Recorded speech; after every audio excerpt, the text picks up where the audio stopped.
So the race is on to create the perfect Cinemagraph tool for iOS devices. We actually saw one at Macworld, which they wouldn't let us look at it. We were very excited about it, and then they were like, "Ooh, we don't want you to videotape this." I don't know. Actually, there's another one on the block now. It's called Cinemagram, and it works fairly well.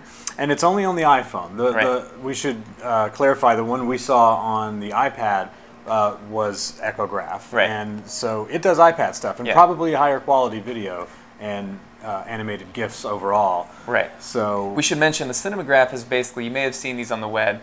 It's essentially a GIF, but it's a frame that for the most part everything's made up of a still image. There's one portion of the image that has either a very subtle movement or sometimes not so subtle movement going on. I think the beautiful examples are there's a series of movie frames, and I forget what the website is. Maybe we can find it. And it's all like Stanley Kubrick stuff. It's it's really interesting things. So go check that out. It's just this infinite looping animated GIF, a very subtle movement. So you can create those by yourself now with this app Cinemagram, and it looks like they have kind of taken the Instagram approach where we let you create these cool things, put filters on it, and share it as a social network that's built into this app. What's cool about that is now you get to see all of the other cinema graphs that other people are making. And there's some great ones out there. You can see what you can do with it. So the way you go about making them is actually really genius, and it works really well on a touchscreen.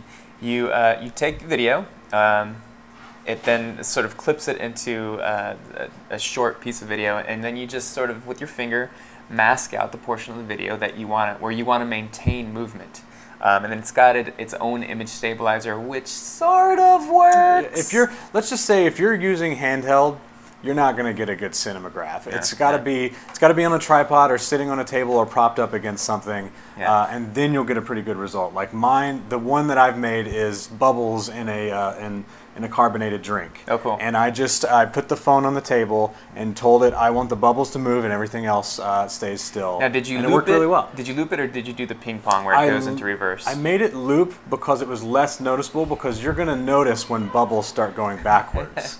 Not when they loop. You're not going to notice the little jump cut that happens. I think you'll get a pretty good grip on when to use either method, because sometimes things don't work in reverse. Right, and you get to try it both ways. So very cool app, and it's got a social network attached to it, so you can see what other people are making.